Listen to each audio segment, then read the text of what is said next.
செய்திகளை சொல்ல வேண்டும் என்பதற்காக மாம்பழம் சின்னத்திலே இந்த நாடே திரும்பி மருத்துவர் அன்புமணி ராமதாஸ் அவர்களுடைய வழி தொண்டராக வந்திருக்கிறார் முனைவர் சௌமியா அன்புமணி அவர்கள். நம்முடைய ஆலமரத்துப்பட்டி பகுதியிலே இருக்கிற உங்களிடத்திலே நன்றி சொல்லுகிறார்கள். ஆலமரத்துப்பட்டி பகுதியை சேர்ந்த அன்பு சகோதர சகோதரிகளுக்கு வணக்கம். நீங்க எல்லாம் எனக்கு அவ்வளவு பெரிய அன்பும் ஆதரவும் தெரிவித்தீர்கள். அதையெல்லாம் வாக்குச்சாவடியில போய் மாம்பழ சின்னத்திலையும் போட்டீங்க. மிகப்பெரிய ஒரு நம்பிக்கை என் மேல வச்சிருந்தீங்க. அதாவது நம் பிள்ளைகளுக்கு ஒரு நல்ல எதிர்காலம் வேணும், இந்த ஊர்ல தண்ணி பிரச்சனை தீரணும், அதுக்காக தான் எனக்காக எல்லாம் வாக்கு போட்டீங்க. இருந்தாலும் டெல்லியில போய் பேச முடியலனாலும் பரவாயில்ல, நான் சென்னையிலயாவது எங்கேயாவது பேசி கண்டிப்பாக இந்த காவிரி தர்மபுரி உபரி நீர் திட்டம் அதை கொண்டு வந்தாலே இந்த மாவட்டத்துக்கு நல்ல வளர்ச்சி அடைய முடியும். அதை நம்ம கொண்டு வரதுக்கு எல்லா முயற்சியும் எடுப்போம். ஒகேனக்கல் கூட்டுக்குடிநீர் திட்டத்தையும் மருத்துவர் ஐயா தான் போராட்டம் பண்ணி கொண்டு வந்தாரு.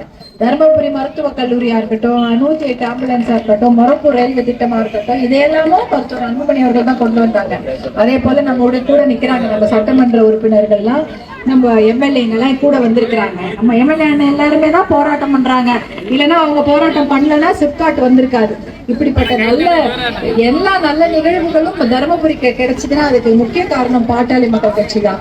நீங்க எல்லாம் மாம்பழ சின்னத்துக்கு அவ்வளவு பெரிய ஆதரவு கொடுத்ததுனால தான் அதெல்லாம் பண்ண முடிஞ்சது. இந்த வாட்டி எனக்கும் ஆதரவு கொடுத்திருக்கீங்க, உங்க அன்பையும் எனக்கு கொடுத்திருக்கீங்க. கண்டிப்பாக காவிரி தர்மபுரி அந்த உபரிநீர் திட்டத்தை கொண்டு வருவோம். அதற்கான எல்லா முயற்சியும் நான் எடுப்பேன்னு சொல்லிக்கிறேன். உங்க வீட்டு பெண்ணா உங்களோட எப்பயுமே நான் இருப்பேன் என்று கூறிக்கொண்டு நீங்கள்